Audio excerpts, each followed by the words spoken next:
예, 즐거운 부활절입니다. 예, 제가 오늘 부활은 새로운 제자를 부른다 라는 제목으로 말씀을 증가하도록 하겠습니다. 오늘 본문인 요한복음 21장은요 많은 사람들에 의해서 이게 사실은 요한복음에 포함되어 있는 것이 아니라 요한복음이 20장에서 끝났는데 21장에 다른 후대에 덧붙였다 뭐 이런 오해들을, 그러니까 그런 혐의를 받고 있는 장입니다. 그러니까 20장을 우리들이 살펴보면은 30절, 31절에 이렇게 되어 있죠. 예수께서 제자들 앞에 이 책에 기록되지 아니한 다른 표적도 많이 행하셨으나 오직 이것을 기록함은 너희로 예수께서 하나님의 아들 그리스도이심을 믿게 하려 하며 또 너희로 믿고 그 이름을 힘입어 생명을 얻게 하려 함이니라 라고 얘기하면서 책의 기록 목적을 밝히고 있어요. 그러니까 이게 사실상 결미가 아니겠느냐라고 의심을 받았었죠. 의심을 받을 뿐만 아니라 이렇게 끝이 나야지 요한복음이 마무리로 적합한 것이지, 갑자기 결미가 이렇게 등장했는데 다른 내용이 더 있다는 것은 틀림없이 이것은 요한복음이 원문에 포함되지 않은 후대에 덧붙여진 어떤 것일 것이다 라는 사람들이, 학자들이 그런 의심들을 했었던 사람들이 있어요. 이제 제가 그에 대한 결론만 말씀드리면은 그것은 진실이 아닙니다. 그러니까 많은 정황상 그렇게 얘기하는 사람들이 막 드는 몇 가지 이유들이 있어요. 그러니까 문체상의 어떤 문제라든지 요한이 쓰지 않는 문체가 21장에 등장한다라든지, 사실 그런 것들이 제일 크죠. 그런데 요한 자체가 다양한 문체를 즐겨 쓰고요. 요한 서신서 전체를 놓고 보았을 때 요한복음 21장에 등장하는 그런 그 단어들이나 표현들이 사용되어지는 어휘들이 요한의 것이 아니라는 증거를 발견하기가 힘들어요. 이것은 20장에서 요한복음을 끝났다라고 믿는 학자들도 동의하는 바입니다. 문체상의 문제만으로는 사실상 21장이 따로 나중에 붙여진 것이라는 그런 충분한 근거는 되지 못하고요. 이제 사실 21장이 더 있어야 되는 이유는 뭐냐면은, 여러분들이 사복음서를 보시면요, 요한복음 이외에 공간복음서들이 공히 예수님의 마지막을 제자들에게 대한 그 선교의 명령, 그리고 증인으로서의 부르심, 이런 것들을 마지막까지 말씀을 하시고 모든 복음서들이 끝나고 있습니다. 그러니까 20장을 마지막으로 우리들이 뭐 요한복음이 맞춰진다라고 보면은 예수님께서 의심하시는 도마에게 자기를 그냥 증거하시고 끝나는 게 되는 거예요. 그게 아니라 예수님께서 마지막 요구를 교회에게 뭔가를 하시거든요. 21장을 가야지.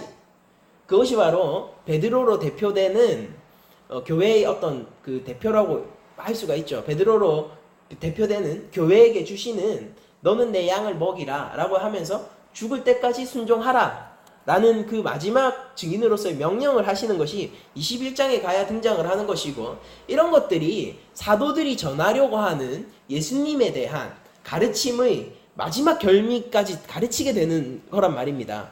그러니까 21장은 내용상으로도 문제가 없고 20장 마지막에 마치 이 책을 기록한 목적이 결미처럼 들어가 있지만은 그것은 요한의 의도적인 중간 삽입인 것이에요. 그러니까 우리가 21장에 대한 그런 오해들을 여러분들이 혹시 받으시고 들으실 수 있는데, 그러실 수 있어요. 그런데 그때 여러분들이 이 성경의 영감된 책이라는 것과, 그리고 이것이 정확무한 하나님의 구원의 진리를 담고 있다는 것을 의심하지 마시기 바랍니다. 그러니까 구원의 진리를 제가 담고 있다고 말씀드렸죠. 과학의 진리를 성경에서 여러분들 찾으시면 안 돼요. 아무튼 이것을 서론으로 깔고 제가 21장의 전반부를 조금 말씀을 드리려고 합니다. 여러분들, 제가 여러분들에게 한 가지 뭔가 질문을 던지고 시작하고 싶은데, 오늘 설교는 여러분들이 예수 그리스도의 제자라고 얘기할 때 이 말이 우리에게는 굉장히 익숙한 말 아닙니까? 근데 익숙한 말인데 여러분들이 제자라고 얘기했을 때 먼저 떠오르는 느낌과 이미지들이 어떤 것인지를 한번 마음속으로 다시 한번 점검해 보시기 바랍니다. 그러니까 내가 제자라고 얘기했을 때 제자도, 그리고 그리스도의 제자가 되기 위한 제자 훈련, 이런 것들을 여러분들이 다 경험해 보셨을 것이고 당연히 교회를 다니는 교회를 다니는 사람이라면 누구나 그런 것들에 대해서 의식하고 고민해 봤을 거 아닙니까? 이때 여러분들이 생각하시는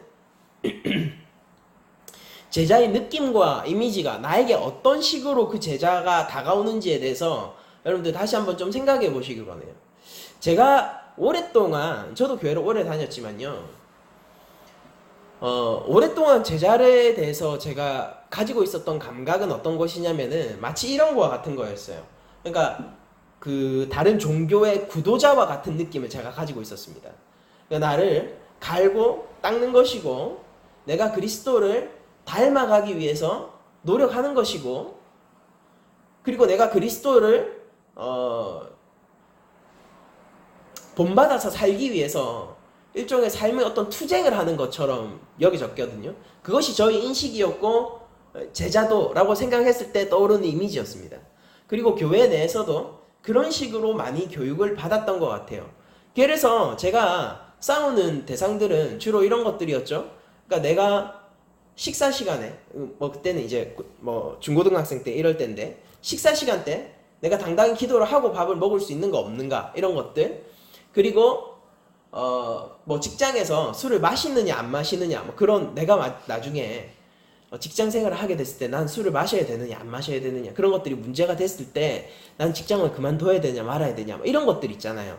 그러니까 굉장히 투쟁적이고 강경한 그런 느낌들을 많이 가지고 있어요. 물론 대학에 가서 그런 생각들은 다 날아갔습니다. 저는 예수님을 믿지 않기 시작했으니까요. 그때쯤 되면. 근데 중고등학생 때만 해도 그런 인식들을 많이 가지고 있었고, 그런 한번 박힌 제자에 대한 인식은 좀처럼 변하지 않았었던 것 같아요. 저는 이것이 비단 저의 경험이나 저만의 생각이 아니라 사실 교회 안에 있는, 한국 교회 안에 있는 많은 수의, 대다수의 성도의 어떤 제자에 관한 느낌이 아닐까 생각을 합니다. 죽을 때까지 순종을 하고, 고난의 길을 걸어가고, 십자가의 길을 걸어가고, 피 흘리기까지 싸우고, 이런 것들 있잖아요. 물론 그런 모습의 제자도의 형태를 제가 부정하려는 것이 아니라, 제자도의 깊이가 과연 그 정도인가 라는 문제를 오늘 제기하고 싶은 거예요. 제자도의 깊이가 과연 그거 정도밖에 안 되는가? 그러니까 저는 이렇게 표현하는 거예요. 그거밖에 안 되는가? 예수의 제자라는 것이 투쟁적인 삶을 사는 것 정도에 그치는 것인가? 예수의 제자로서 내가 살아가는 것이 고작해야 다른 종교에서도 할 수 있는 그런 자기 부인적인 그런 투쟁에 그치는 것에 지나지 않는가? 더 근원적인 질문은 뭐냐면은, 우리가 예수님을 닮기 위해서 제자도의 길을 걸어가고 그것을 목표로 나아간다면은 정말로 그것은 우리에게 성취할 수 있는 목표인가? 여기에 대해서 많은 사람들은 이렇게 당연히 얘기할 거예요. 그것은 불가능한 목표다 라고 얘기를 할 겁니다. 왜냐하면 우리들은 이미 출발에서부터 글러 있으니까요. 죄인으로부터 시작하잖아요. 출발에서부터 이미 글러 있어요. 예수님은 처음부터 무죄하셨어요. 출발선 자체가 다르고 우리는 다가갈 수 없는 영역에서 사역하셨거든요. 그러니까 예수를 닮기 위해서 노력하는 것은 우리가 이룰 수 없는 이상을 알면서도 그 이상을 쫓아가는 것과 다름이 없습니다. 그때 제가 드는 질문은 뭐냐면요, 그렇다면 그 이상을 추구해야 되는가 라는 거예요. 우리한테 예수님을 닮아가는 그 노력이 결국 우리에게 아무런 결과물, 우리가 기대하는 열매를 가져다 주지 못한다면은, 그러면은 우리가 예수 그리스도의 제자로서 예수를 닮기 위해서 노력하는 우리의 삶의 투쟁들은 과연 의미가 있는가라는 질문인 거예요. 그러니까 저는 그런 질문들 앞에서 되게 제자라는 말이 부질없음에 대해서 무신론자 시절에 많이 느꼈거든요. 그래서 이게 되게 헛된 거고 현실적이지 않은 거고 어쩌면은 성도들을 속이는 것일 수도 있겠다라는 생각들을 많이 했습니다. 근데 여러분들, 예수 그리스도, 오늘 부활절을 맞이해서 제가 제자의 이야기를 하는 이유는 예수님이 부활절 이후에 제자들을 새롭게 부르시는데, 그때 부르시고 그들에게 건네주시는 제자도의 형태가 제가 과거에 생각하고 또한 많은 대다수의 한국 교인들이 생각하는 제자도의 형태와는 사뭇 다르기 때문에 오늘 본문을 들고 온 것이고, 그것이 우리 신앙에서 굉장히 중요하고 반드시 알아야만 하는 부분이라는 생각이 들어서 오늘 본문을 선택하게 되었습니다. 여러분들, 예수님은 부활을 하시고 나서 그것으로 끝을 내신 것이 아니에요. 여러분들, 공생애를 예수님께서 3년을 사셨죠. 3년을 사시고 그리고 십자가 사역, 그 3년은 십자가를 향해 달려가시는 3년이었지 않습니까? 그러니까 예수님은 스스로 십자가를 향해서 점점점 자신을 드러냄으로써 달려가셨어요. 그래서 마침내 십자가에 죽으셨고 그리고 3일 만에 부활하셨습니다. 그게 바로 오늘 부활절 날이죠. 안식 후 첫날 그렇게 부활하신 예수님께서는 그 성부께서 맡기신 사역을 온전히 순종함으로 완수했어요. 그렇지 않습니까? 완수했습니다. 우리의 죄가는 예수 그리스도께서 담당하신 바가 되었고 그분은 대속물이 되었으며 그 역할을 성공적으로 수행했고 하나님의 진노의 그 파도, 바다의 파도와 거센 파도와 같고 지상을 덮어버리는 홍수와도 같은 그 하나님의 무시무시한 진노를 몸소 다 받아내셨어요. 그리고 그 죽음 가운데서 세상 권세와 죽음 권세를 이기시고 부활까지 하셨단 말입니다. 그러니까 우리가 구원받기 위한 모든 필요 충분 조건을 예수님께서 성취하셨어요. 그러나 예수님은 부활을 완전히, 그러니까 하나님이 성부가 원하신 그 사역의 결과물이죠. 부활의 상황에 들어와서도 바로 하늘로 올라가신 것이 아니라 40일을 더 남아 계셨단 말이에요. 그리고 나서 제자들을 만나기 시작했어요. 첫 번째는 마리아, 그 여성의 증인들 있죠. 그 여성 증인들을 필두로 자신의 부활하셨음을 알리기 시작하셨습니다. 이것이 굉장히 저에게는 중요하게 다가와요. 예수님은 부활하셨어요. 그 사역에 기대어서 우리가 구원을 받는 것이거든요. 그런데 예수님은 부활하신 이후에도 40일간 남으셔서 많은 제자들을 다시 만나셨습니다. 저는 이것이 예수님의 부활을 증거하는 증인들을 만들기 위한 작업이라고 봐요. 그러니까 우리가 증인이 되어야 하는데 그리스도의 모든 제자들은 증인이거든요. 거짓 증언하면 안 돼요. 그리스도의 모든 제자는 증인인데 그 증인이 어디까지 증언하는 것이냐면은 부활까지 다 증언하는 것이 증인이라는 거예요. 그러니까 부활 이후에 불림받은 제자들은 이전에 공생에 처음 시작할 때 부름받을 때와는 전혀 다른 증인이 되어 있는 것입니다. 세례 요한과도 완전히 다른 증인이에요. 이 증인들은. 거기서 예수님은 제자도를 그들이 생각하고 있는 제자도와 다르게 새롭게 갱신시키는 것을 저희들이 볼 수가 있거든요. 그 40일간의 사역을 통해서. 베드로는 어떻게 생각했냐면요. 이렇게 생각했어요. 예수님, 내가 죽는 한이 있어도 예수님을 배반하지 않고 끝까지 따르리이다. 거기에 대해서 예수님은 어떻게 반응하셨습니까? 굉장히 회의적으로 반응하시죠. 굉장히 회의적으로 반응하세요. 아니야, 네가 닭이 2번 울기 전에 3번 나를 부인할 것이다. 나를 부인할 거야. 반드시 그럴 거야. 베드로는 기가 찰 거 아닙니까? 아니에요. 저는 절대 그럴 사람이 아니에요. 베드로는요, 당시 제자들의 그 수많은 제자들 가운데서도 예수님과 가장 가까이 있었고, 그러니까 흔히 말하는 죄송합니다. 흔히 말하는 수제자이면서 모든 제자들이 대표격이 되던 사람이란 말입니다. 그러니까 그가 가진 책임감도 막중했고, 그가 가진 열정도 막중했고, 그가 예수님을 하나님의 아들로서 인식하는 인식도 있었어요. 그러니까 여러분들, 우리가 평소에 제자도라고 생각을 할 때 우리들이 갖추어야 할 부분이라고 생각하는 거의 모든 것을 베드로는 예수님, 제가 죽는 한이 있어도 예수님을 따르겠습니다라고 할 때 다 갖추어져 있었다고요, 베드로는.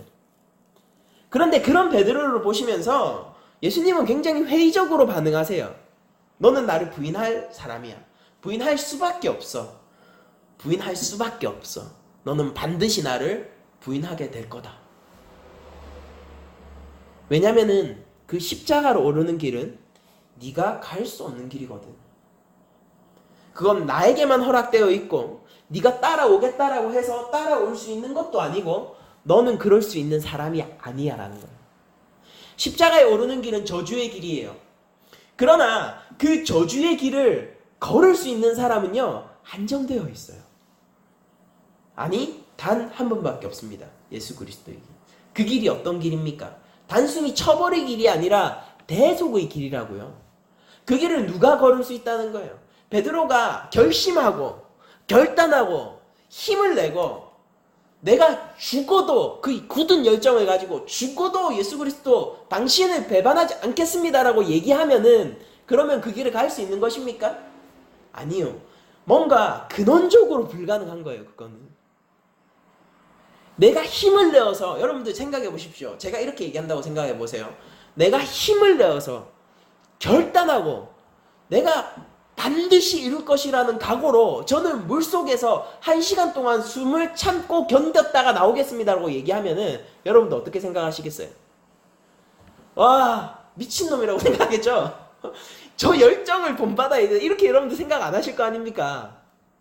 아, 저런 열정, 뭐든지 하겠다라는 저런 각오, 그래, 우리에겐 그런 게 필요하지. 여러분들 이렇게 생각하시겠어요? 그게 아니라 아, 저 미친놈을 말려야 되는데. 예수님이 볼 때 베드로의 굳은 각오는요, 제가 이것은 순전히 저 개인적인 말입니다. 굉장히 갸륵하지만은 굉장히 하찮은 것으로 보였을 것 같아요. 왜냐면은 안 되는 거니까요. 베드로에게는. 베드로가 안 된다는 것은 그때 있었던 예수님의 제자들 모두가 안 되는 일인 거예요. 근데 오늘 본문을 한번 보도록 하죠. 예수님께서 부활 후에 세 번째로 제자들에게 나타나시는 장면인데요.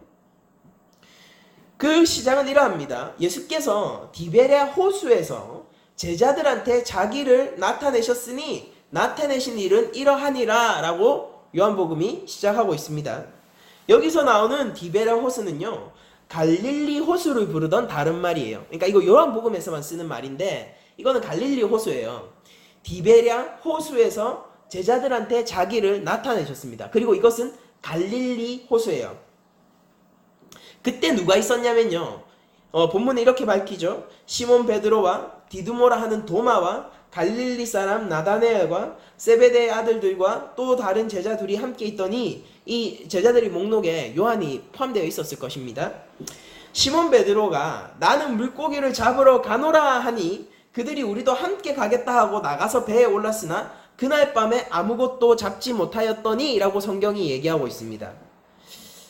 여러분들 이걸 보면요, 예수님이 십자가 처형 이후에도 베드로는 여전히 리더격의 역할을 하고 있는 것을 저희들이 알 수 있죠. 그러니까 예수님이 베드로에게 특별히 많은 관심을 기울이셨고 베드로 역시 그 리더십을 어느 정도 가지고 있었고 그것은 예수님의 죽음 이후에도 십자가 처형 이후에도 흔들리지 않았다는 것을 저희들이 확인할 수 있는데, 그러니까 베드로가 내가 물고기를 잡으러 가겠다라고 얘기하니까 다른 제자들이 동의하고 함께 따라가는 장면들이 베드로의 어떤 그 영향력을 보여주는 단적인 장면입니다. 이게 오늘 본문에서는 다루지 않겠지만은 예수님이 나중에 베드로에게 네가 나를 사랑하느냐 3번 물으시고 내 양을 먹이라 라고 얘기할 때 그 베드로가 어떻게 교회의 대표성을 가지고 있는지, 사도의 대표성, 제자의 대표성을 가지고 있는지를 이해하는데 좋은 단서예요.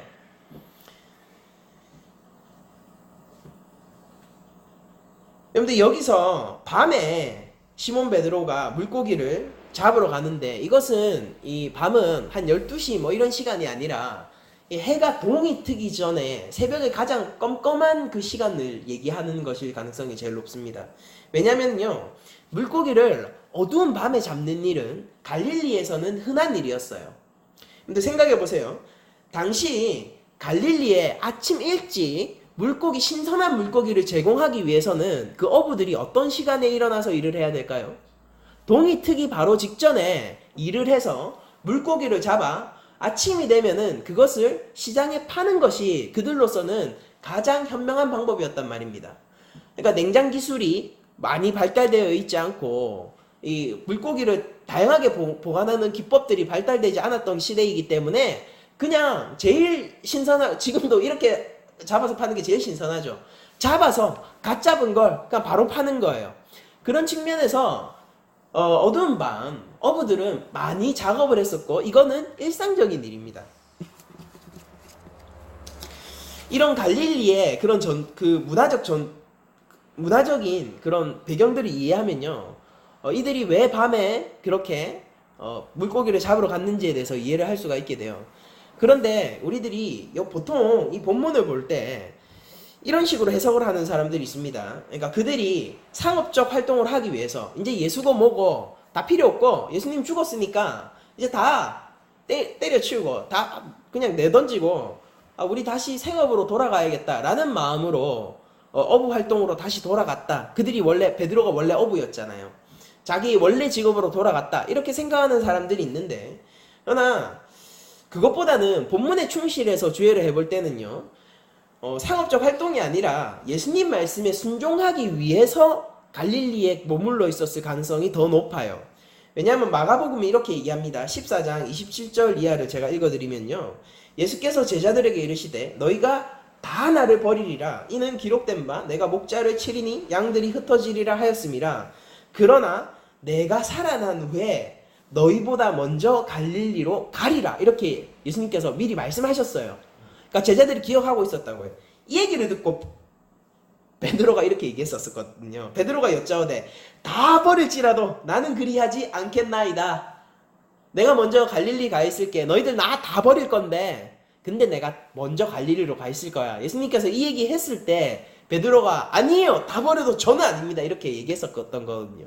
그 베드로의 결말이 뭔지는 저희들이 너무 잘 알죠. 스스로의 말을 책임질 수 없었습니다. 그리고 마가복음 16장 1절 이하를 보면은 이렇게 또 기록되어 있는데요. 안식일이 지남에 막달라 마리아와 야고보의 어머니 마리아와 또 살로메가 가서 예수께 바르기 위하여 향품을 사다 두었다가 안식 후 첫날, 이 주일이죠, 매우 일찍이 해 돋을 때에 그 무덤으로 가며 서로 말하되 누가 우리를 위하여 무덤 문에서 돌을 굴려주리요 하더니 눈을 들어본즉 벌써 돌이 굴려져 있는데 그 돌이 심히 크더라. 무덤에 들어가서 흰옷을 입은 한 청년이 우편에 앉은 것을 보고 놀라매 청년이 이르되 놀라지 말라. 너희가 십자가에 못 박히신 나사렛 예수를 찾는구나. 그가 살아나셨고 여기 계시지 아니하리라. 보라, 그를 두었던 곳이니라. 가서 그의 제자들과 베드로에게 이르기를, 이 지금 청년 그 천사가 이렇게 얘기를 하는 거예요. 베드로한테 이렇게 얘기하라고 하는 거예요. 그 제자들을 비롯해서 예수께서 너희보다 먼저 갈릴리로 가시나니 전에 너희에게 말씀하신 대로 너희가 거기서 배우리라 하라 하는지라 라고 얘기하고 있어요. 그러니까 그 여자 증인들이 마리아를 비롯한 여자 증인들이 그 베드로와 제자들에게 이런 얘기를 했을 거예요. 예수님이 예전에 얘기하셨던 대로 갈릴리로 먼저 가 있을 거야. 그러니까 거기로 가라고 얘기를 하셨을 거란 말이에요. 얘기를 했을 거란 말입니다. 이제 그래서 베드로와 그 위시한 그 제자들은, 오늘 본문에 기록되어 있는 제자들은 갈릴리에서 예수님을 기다렸을 겁니다. 근데 여러분들 예수님의 40일간의 행적을 보시면요, 구글에만 쳐봐도 나와요. 예수님의 마지막 행적 막 이런 식으로 치면은 나오는데 이들이 이 말을 듣고 바로 순종한 게 아님을 알 수 있어요. 왜냐면 예수님이 갈릴리에서 나타나시기 이전에 여러 제자들을 찾아가시면서 자신이 부활하셨음을 증거하거든요. 그런 일들이 벌어진 이후에 이 사건이 있어요. 오늘의 사건이. 오늘도 어떻게 얘기합니까? 어떻게 제자들에게 세 번째 나타나신 사건이라고 얘기하죠. 그러니까 그들은 어떤 상태였습니까? 제자들의 상태를 우리가 한번 유추해보죠. 이것이 예수 이후에 부활한 이후에 예수님께서 갱신해 주시는 제자도를 이해하는데 굉장히 중요해요. 그들의 제자들의 상태를 우리들이 암시적으로 유추해보면 이런 거죠. 그들은 예수님의 말씀을 그 최후의 만찬 때, 마지막 만찬 때 그 말씀을 들었지만은 그 말을 진실로 믿고 있지 않았었죠. 그렇지 않습니까? 그들은 오히려 한편으로는 믿음을 가졌지만은, 오늘 순종한 걸 보면 그걸 알 수 있어요. 한편으로는 믿음을 가졌지만은 한편으로는 의심을 동시에 가지고 있었던 상태인 것 같아요. 그래서 예수님이 부활했다라고 얘기를 할 때, 그런 예수님이 자신의 부활했음을 드러내실 때 그것을 희망적으로 믿고 싶으면서도 또 한편으로 회의적이었던 거죠. 그런 것들이 그들의 발걸음을 즉시 갈릴리로 가게 하는 것을 못못하게 한 원인일 것입니다. 여러분들, 이 제자들은요, 잘 생각해 보세요. 베드로를 중심으로 우리가 살펴보면은 그 제자들은 굉장히 강한 예수 그리스도를 향한 믿음과 확신이 있었다고요. 그런데 예수 그리스도가 그들의 눈앞에서 사라지자마자 그들은 무너지게 되고, 믿음을 완전히 놓지는 않지만은 그것은 오히려 약한 믿음일 뿐이고, 그들을 사로잡고 있는 것은 더 큰 의심과 두려움이란 말입니다. 또 여기서 본문을 잠깐 멈추고 제가 이런 문제를 한번 제기하고 싶어서, 제가 과거에 갖고 있던 제자도의 결말이 바로 이것이라고 저는 믿습니다. 그렇게 생각해요. 내가 열심히 하나님 예수 그리스도를 닮기 위해서 노력하고, 예수 그리스도를 닮기 위해서 내 삶 동안에 아주 자기 부인적인 투쟁들을 해나가면은 나는 제자로서 살아갈 수 있을 거야. 그 결말은 저를 오히려 더 회의감이 많고 두려움이 많은 삶으로 이끌 거라고 저는 믿습니다. 저희 개인적인 경험이기도 했어요. 그리고 이것은 다만 저에게만 해당하는 것이 아니라 그런 식으로 제자도를 걸어가려고 하는 많은 한국교회 성도들이 마침내 맞이하게 될 종말이라고 저는 봐요. 그럼 그들에게 무엇이 필요하느냐라고 하면은 부활로 나타나신 예수님이 필요한 거예요. 그 예수님이 무엇을 하시는지를, 그 제자들에게 무엇을 하시는지를 본문을 통해서 한번 보죠. 흔들리고 있어요. 흔들리고 있고 믿음이 없습니다. 믿음은 점점 약해져 가고, 바리새인들이 기쁨과 사두개인들이 기쁨을 보면서 점점 위축되어 가기만 하는 그 제자들. 그런데 다른 사람도, 베드로도 아니고 요한도 아니고, 심지어 예수의 형제들도 아니고 여인들이 와서 부활을 증거하는 그 증거. 그 속에서 그들은 믿음을 잡았어야 했었어요. 그리고 그들은 흔들리는 믿음 가운데서도 어쨌거나 순종해서 갈릴리로 갔어야 돼요. 그들은 어쩌면은 지푸라기라도 잡는 심정으로 갈릴리로 갔을지도 모르겠습니다. 의심하고 있는 제자들이 그 안에서는 다수였을 수도 있을 것 같아요. 성경은 물론 그것에 대해서 침묵하고 있습니다. 얼마나 많은 사람이 의심했고 얼마나 많은 사람이 믿음으로 갈릴리에 갔는지는 성경은 침묵하고 있지만은, 그러나 상황이 단순하지만은 않았을 거라는 것은 저희들이 그냥 딱 봐도 쉽게 알 수 있는 것이죠. 몇몇은 의심할 수 있었을 것이고, 몇몇은 관성에 따라서 베드로를 따라 나갔을 수도 있었을 것이고, 어쩌면 베드로 스스로도 이것이 지푸라기라도 잡는 심정으로 이 자리에 와 있는 것일지도 모르겠어요.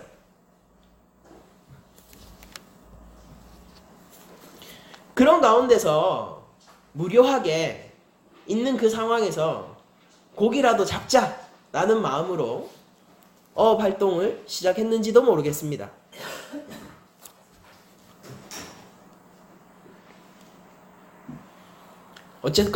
그러나 어쨌건 중요한 것은 그들이 순종하여 갈릴리로 왔다는 거예요. 그들에게 말씀하신, 내가 갈릴리에서 먼저 기다리겠다라는 예수님의 말씀이 그들한테서 잊혀지지 않고 있었다는 것입니다. 중요한 건 그거예요. 예수님이 말씀하셨고 그것이 마리아를 통해서 상기되었고, 그 말씀은 그들을 여전히 잡고 있었어요. 그것이 그들을 순종케 했습니다.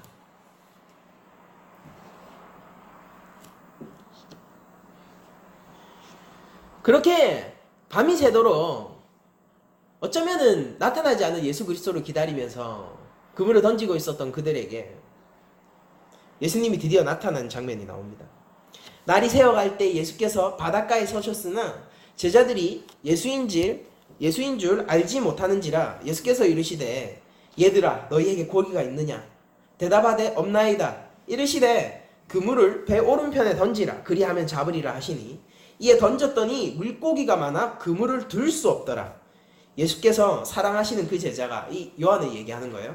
요한이 베드로에게 이르되 주님이시라 하니 시몬 베드로가 벗고 있다가 주님이라 하는 말을 듣고 겉옷을 두른 후에 바다로 뛰어내리더라.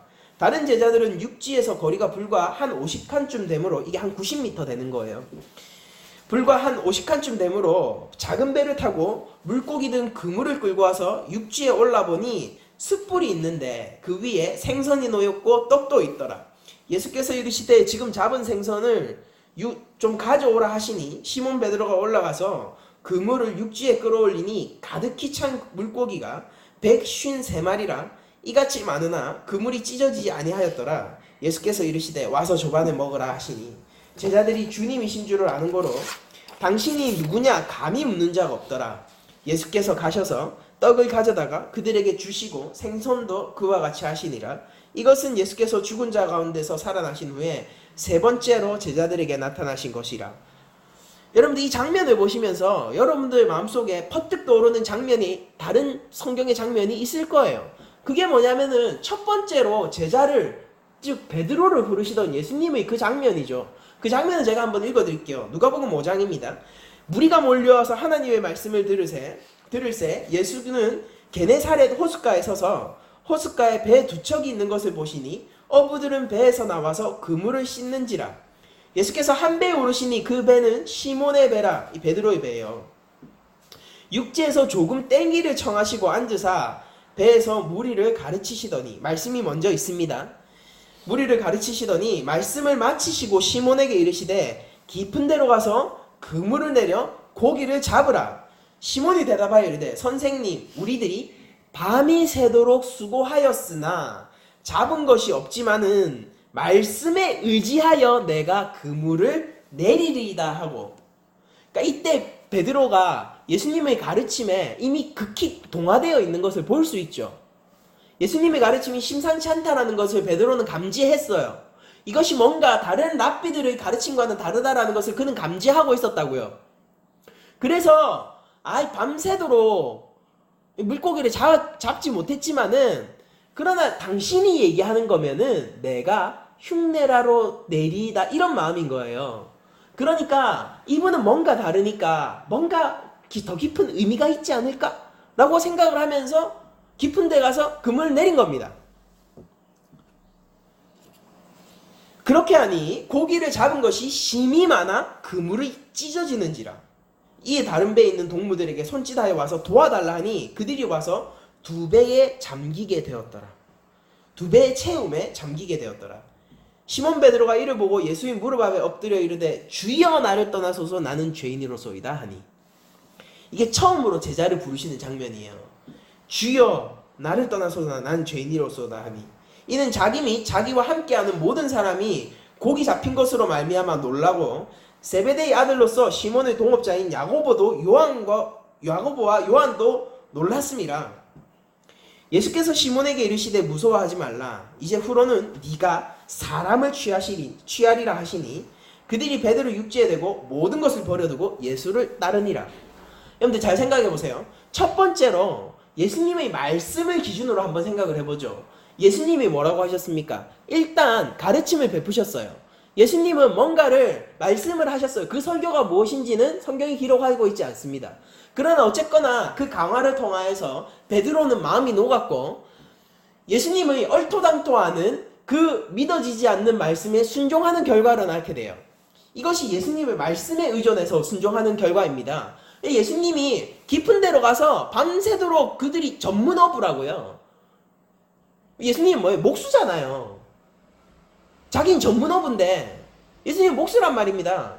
근데 예수님이 깊은 데로 가서 그물을 던져 라고 얘기하니까 그 말씀에 의지해서 불가능한 순종을 하게 됐다고요. 여러분들 목수가 어부한테 조업에 대해서 이래라 저래라 얘기하면은 콧방귀나 끼겠습니까? 근데 그 일이 벌어진 거예요. 왜? 예수님의 가르침이 뭔가 달랐어요.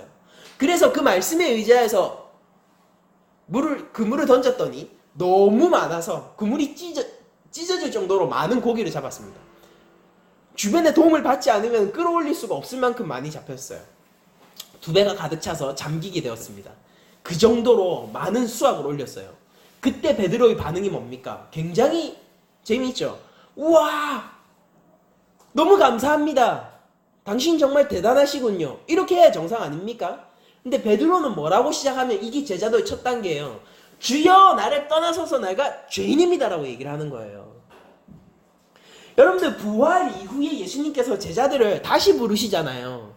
배반했던 제자들이요. 그 제자들. 제자로서의 자격이 한번 잃었다고요. 그들은 절망할 수밖에 없는 제자들이란 말입니다. 정말로 제자가 맞습니까? 그렇게 호언장담했던 베드로는 어디 있는 거예요?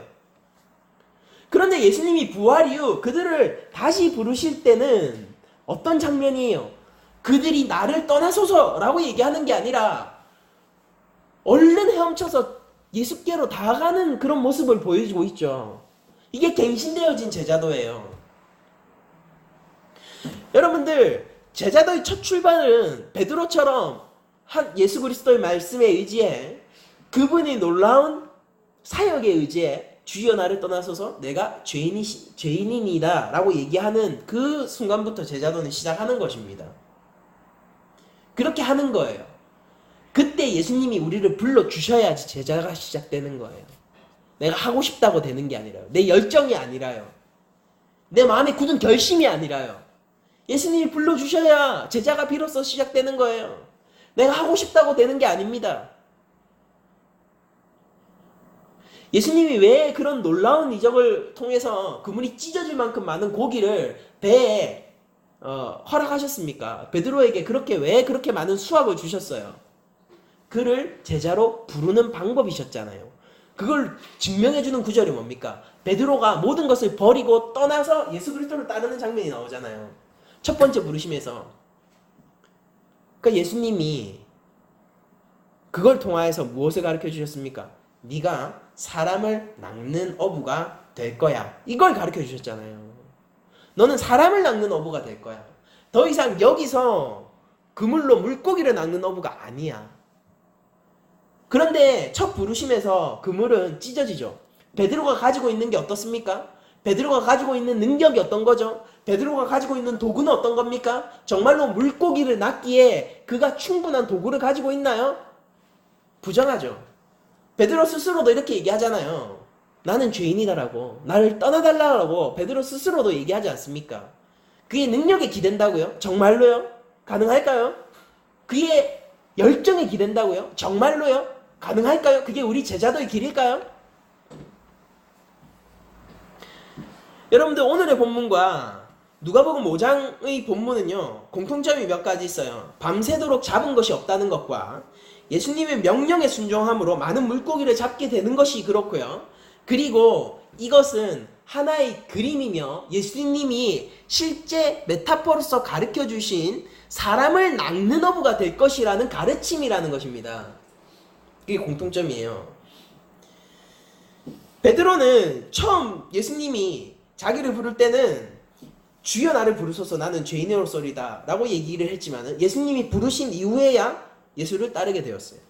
그러나 부활 이후에 베드로는요 예수님을 한번 배반했고 제자의 자격을 잃은 사람입니다. 베드로는 예수님이 부르시지도 않고 예수님이 나타나시자마자 요한이 얘기하잖아요. 주님이시다 하자마자 그가 예수님을 향해서 달려가는 자가 되어 있는 거예요. 이게 우리들이 걸어가야 할 제자도예요. 예수님이다 주님이다 이전과 같지 않아요. 베드로는 실패는 더 커졌습니다. 그때만 해도 이제 출발점이고 뭐 아무것도 없잖아요. 자기가 예수의 제자로서 이뤄놓은 것도 없고 실수한 것도 없죠. 근데 지금 베드로는 어떻습니까? 예수를 믿겠다라고 내가 끝까지 따르겠다고 호언장담을 해놓고 그 누구보다 강렬하게 예수를 회중 앞에서 배반한 사람이잖아요. 내가 저와 상관없다. 내가 저와 상관없다. 3번이나요. 그 베드로가 그런 실패 위에서 재밌지 않습니까? 또 이상한 반응을 하는 거예요. 주님이시다 하자마자 달려가는 겁니다. 이 진짜 이상한 사람인 게 옷을 벗고 헤엄을 쳐야 될 거 아니에요. 겉옷을 챙겨 입고 얼마나 정신이 없었는지 겉옷을 오히려 벗고 있다가 챙겨 입고 헤엄을 쳐서 가는 거예요. 다른 제자들은 어떻습니까? 정신이 남아있죠. 그러니까 작은 배를 내려서 작은 배로 가죠. 한 90m 되거든요.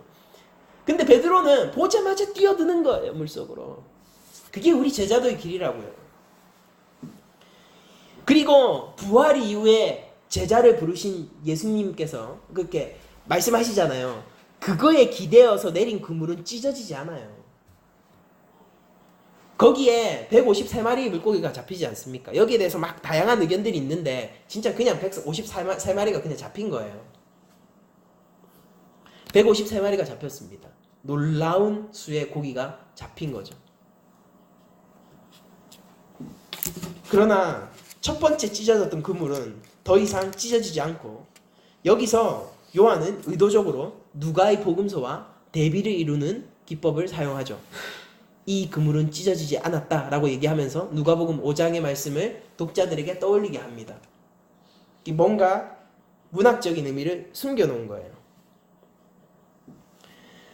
예수님은 누가복음에서는 내가 너로 사람 낚는 어부가 되게 하리라 라고 말씀하셨고 오늘 본문은 아니지만은 그 동일한 베드로에게 오늘 이후의 본문에서는 요한복음에서는 내 양을 먹이라 라고 얘기합니다. 뭐가 다르죠? 이렇게 얘기하는 거예요. 베드로에게 네가 그렇게 될 거야 라고 얘기하는 겁니다. 내가 너를 그렇게 이끌어 갈 거야.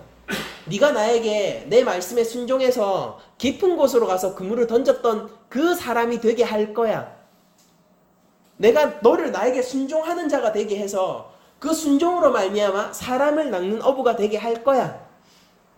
근데 지금은 뭐예요? 그에게 그 자격을 인정해 주시는 거예요. 내 양을 먹이라. 네가 나를 사랑하느냐? 여러분들 베드로에게 주어진 조건이 뭐였어요?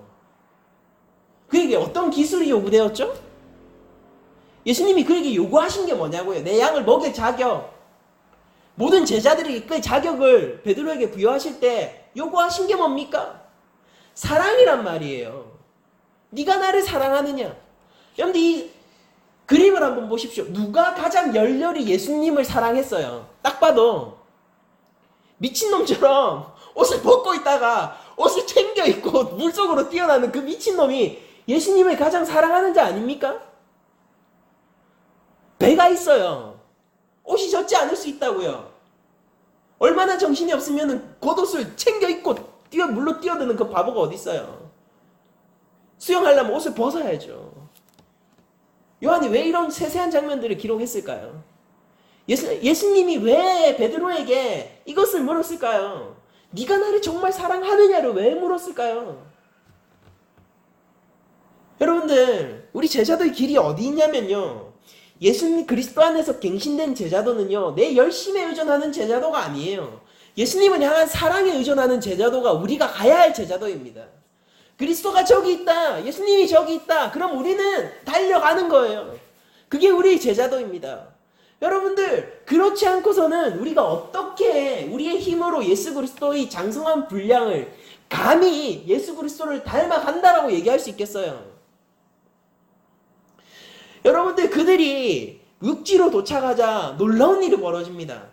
여러분들 요한은 끊임없이 요한복음을 통해서 밤과 낮을 대비하거든요. 그걸 문학적 장치로 이용을 해요. 이들이 실제 밤에 물고기를 낚았지만은 요한은 이것을 이들의 어둠의 상태로서 이 제자들이 믿음 없음의 상태로서 또한 활용하고 있는 장면입니다. 그런데 예수님 근처로 가니까 뭐가 있어요? 불이 있잖아요. 빛이 있어요. 그들이 밤새도록 추웠던 몸을 녹여줄 숯불이 있다고요. 거기서 예수님은 무엇을 하는지 아십니까? 제자들을 위하여서 음식을 마련하고 섬겨요. 먼저 불을 피워놓으시고 그가 명령해서 잡은 고기를 가져오게 하셔서 그들을 위하여서 구워주십니다. 그 축사하세요. 이 디베랴 갈릴리 바다에서 예수님이 음식에 대해서 축사하신 것이 한 번 더 있어요. 요한복음에 한 번 더 있어요. 그게 6장에 나오는 장면입니다. 우리가 잘 아는 오병이어 사건이에요. 제가 본문을 한 번 더 읽지는 않겠지만은 6장에 보면은 오병이어 사건을 통하여서 천국의 풍성함에 대해서 제자들에게 가르쳐 주셨단 말입니다. 여러분들 그 천국의 풍성함을 제공하는 제공자가 누구입니까? 예수 그리스도잖아요. 이들이 밤새도록 어두웠다가 드디어 조반, 이게 아침이지 않습니까? 아침을 먹을 수 있고 먹을 것이 있고 빛이 있고 그들이 더 이상 헤매이지 않고 두려워하지 않고 그들이 더 이상 이것이 정말로 내가 예수 그리스도를 따라야 하는가 마는가 의심 반 믿음 반 그게 아니라 그 의심이 사라지고 강렬한 믿음과 확신 가운데로 나오게 하는 유일한 그 믿음의 제공자가 누구냐고요. 그게 예수 그리스도잖아요. 예수님을 그들이 눈으로 보고 있다고요. 이거보다 그들에게 더한 확신이 어디 있냐고요. 그들의 의심을 모두 날릴 걸 뭐 어디 있냐고요. 그 예수님이 섬기시고 계시다고요. 지금 나를 위하여서 불을 먼저 피워두고 계시고 그들을 위해서 고기를 구워주고 계시고 그들을 위해서 축사하고 계시다고요. 이거보다 그들의 의심을 날리기 더 좋은 그 어떤 조건이 필요하냔 말입니다. 우리 제자도의 길은요, 끊임없는 의심의 길이고 도전의 길입니다. 근데 그거 아시잖아요. 그 길을 정말로 여러분들은, 우리 한국교회 전체 포함해서 우리 모두는 정말로 우리 스스로를 의지해서 나아갈 수 있을까요? 예수를 닮겠다라는 그 열정 하나만으로? 우리의 강렬한 삶의 결단을 통하여서요? 우리의 삶의 실천을 통하여서요? 정말로 가능할까요? 그것은 우리를 더욱더 깊은 어둠 속으로, 고기가 전혀 없는 깊은 어둠의 바다 속으로 이끌고 가는 길밖에 안 되는 거예요. 그 어둠 가운데 우리가 무엇을 의지해야 합니까? 저기에 그물을 던져라라는 예수님의 말씀을 의지해야 되는 거예요. 그게 우리 제자도의 길입니다. 우리가 어떻게 제자가 될 수 있냐면요, 예수님의 부활까지 목격해야지 비로소 제자가 될 수 있는 것이고, 그 제자가 온전한 증인입니다. 예수님에 대해서 다 진술할 수 있는 증인이요. 예수님은 부활을 통하여서 우리를 구원하셨습니다. 부활이 없다면은 우리에게 어떻게 우리의 또 다른 부활이 있을 수 있겠습니까? 그리스도의 죽음이 없다면 우리의 어떻게 죄사함이 있을 수 있겠어요? 그렇다면 우리 예수 그리스도의 부활이 없다면 우리가 어떻게 하나님 앞에서 새 생명을 받았다라고 얘기할 수 있겠어요? 그런데 그 부활하신 예수님이 이 새 생명을 가진 우리들에게 무엇을 요구하냐고요? 이제 제자로서 갱신되어야 되는데, 죄인입니다는 첫 출발이에요. 근데 이제 우리가 제자로서 성숙해지고 갱신되어야 되는데, 부활하신 예수님은 우리에게 무엇을 요구하느냐고요? 사랑인 거예요. 네가 나를 사랑하느냐? 네가 나를 사랑하느냐? 네가 수많은 실패 가운데 있을 텐데 그럼에도 불구하고 나를 보면 달려올 수 있느냐? 네가 나를 부인하는 삶을 살 텐데 그럼에도 불구하고 옆에서 주님이시다라고 얘기할 때 네가 물속으로 뛰어들 수 있느냐? 허겁지겁. 그렇게 되면은요, 무슨 일이 벌어지는지 아세요? 내가 예수님을 위해서 뭔가를 한 게 아니라 예수님이 나를 위해서 서비스를 해주고 계세요. 예수님이 나를 지켜주시고 계시다고요. 예수님이 나를 섬겨주시고 계시다고요. 이게 제자도의 길이에요. 갈수록 굽어지는 것이죠, 제 허리가. 갈수록 내가 낮아지는 것이에요. 예수님의 그 황송한 접대 아래서 자랑들이 점점점 사라져가는 거예요. 천국의 풍성함을 제자도의 길을 통해서 예수님께서 더 매일같이 부어주시니까 우리가 그 길을 걸어가면서도 고난이겠죠. 험난하겠죠. 때때로 우리는 베드로의 길을 걷겠죠. 그러나 그 사랑이 변치 않는 그 길 가운데서 우리는 세상이 줄 수 없는 평안을 누릴 거란 말입니다. 예수님이 피워둔 숯불을 여러분들이 보셔야 돼요. 그분이 축사하시는 물고기를 여러분들이 드셔야 돼요. 그게 그리스도와 연합한 자가 걷는 제자도입니다. 우리는 삶에서 결단해야 됩니다. 제자의 삶을 살기로 우리들은 마음속 깊이 결단하고 삶에서 실행에 옮겨야 합니다. 그러나 그것만 있으면요, 아무것도 아니에요. 그것만 있으면 여러분들 더 깊은 절망의 바다로 이끌고 갈 겁니다. 그것만 있으면 여러분들의 믿음은 끊임없이 흔들릴 거예요. 심지어 그렇게 한다고 해서 여러분들이 제자됨이 확정되는 것도 아니에요. 근데 제자는 그런 걸로 결정은 하지 않아요. 엄밀히 얘기하자면 제자는 그리스도로 향한 사랑을 통하여서 결정이 나는 것입니다. 여러분들이 예수님을 사랑하셔야 돼요. 우리 낮은 자리 교회는 예수님의 사랑에 매여 있어야 돼요. 그렇지 않고서 우리 교회가 어떻게 그리스도를 머리로 한 형제 자매라고 얘기할 수 있겠습니까? 여러분들과 제가 공유하는 무드와 감정이 그리스도를 향한 사랑이어야 되는 거예요. 우리의 열정은 제자가 되겠다라는 열정이 아니라 그리스도의 제자가 되겠다라는 열정이어야 되는 거예요. 한국교회 많은 제자도를 걷는 사람들이요, 예수님을 빼도 그 길을 걷는데 아무 이상이 없는 것처럼 제자도를 행하고 있어요. 여러분들 느껴지지 않으세요? 그게 정말로 예수님의 제자일까요? 내가 더 중요한 거 아닙니까? 내가 그리스도의 장성한 분량에 이르는 게 중요한 거 아니에요? 진짜 예수님의 제자는요, 예수님을 사모하고 예수님께로 다가가고 예수님의 장성한 분량을 원하는 자들인 것입니다. 내가 그렇게 높아지는 게 아니라 나를 섬기는 황송한 그 대접을 해주시는 예수 그리스도께로 다가가 내가 오히려 꺾어지고 예수 그리스도의 그 삶의 지배를 받기 원하는 자가 제자도를 걷는 사람의 합당한 태도라고. 부활하신 예수님은 우리에게 그것을 보여주셨고, 몸소 섬김으로, 그리고 의심하여서 바로 갈릴리로 오지도 못하는 그들에게 친히 나타나심으로써 그들의 믿음을 확증시켜 주시고 계신 거죠. 여러분들, 증인으로서 사신다는 게 어떤 건지 아세요? 복음서는 모두 그 복음서의 마지막을 통해서 일관되게 제자들에게 증인으로서 살라라고 요구해요. 마가복음도 그렇고 마태복음도 그렇고 요한복음도 그렇고 누가복음도 그렇습니다.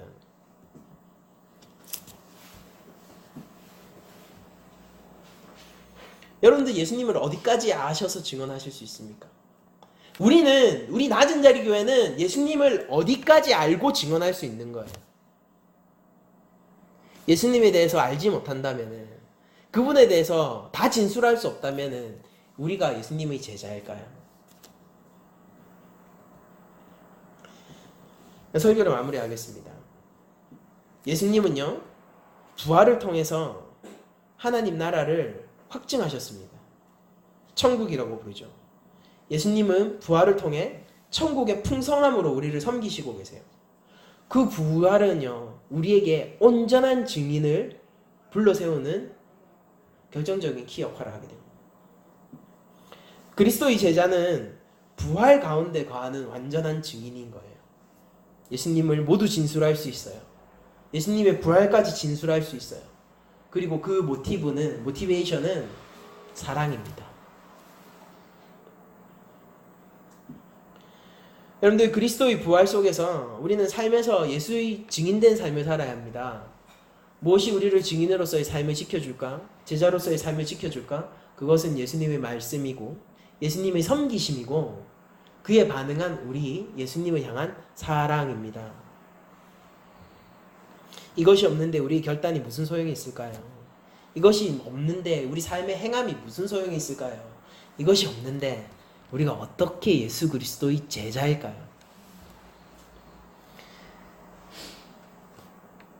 제자로서의 사는 삶이 괴롭지만은 괴롭지 않은 삶이고, 제자로서 사는 삶은 십자가와 고난의 길이지만은 그러나 가장 풍성한 축복의 길입니다. 이 아이러니를 아시는 자가 진짜 성도인 거예요. 제가 로마서 6장 1절에서 13절 말씀을 마지막으로 읽어드리면서 모든 말씀을 마치도록 하겠습니다.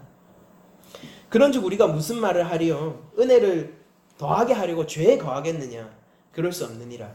죄에 대하여 죽은 우리가 어찌 그 가운데 더 살리요? 무릇 그리스도 예수와 합하여 세례를 받은 우리는 그의 죽으심과 합하여 세례를 받은 줄을 알지 못하느냐? 그러므로 우리가 그의 죽으심과 합하여 세례를 받음으로 그와 함께 장사되었나니 이는 아버지의 영광으로 말미암아 그리스도를 죽은 자 가운데서 살리신과 같이 우리 또한 새 생명 가운데서 행하게 하려 함이라. 만일 우리가 그의 죽으심과 같은 모양으로 연합한 자가 되었으면 또한 그의 부활과 같은 모양으로 연합한 자도 되리라. 우리가 알거니와 우리 옛사람이 예수와 함께 십자가에 못 박힌 것은 죄의 몸이 죽어 다시는 우리가 죄에게 종노릇하지 아니하려 함이니 이는 죽은 자가 죄에서 벗어나 의롭다 하심을 얻었습니다.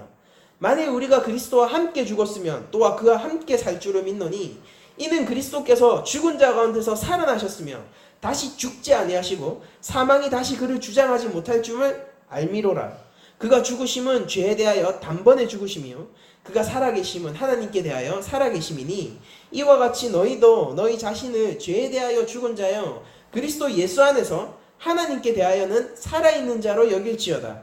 그러므로 죄가 너희 죽을 몸을 지배하지 못하게 하여 몸의 사욕에 순종하지 말고 또한 너희 지체를 불의의 무기로 죄에게 내어주지 말고 오직 너희 자신을 죽은 자 가운데서 다시 살아난 자 같이 하나님께 드리며 너희 지체를 의의 무기로 하나님께 드리라.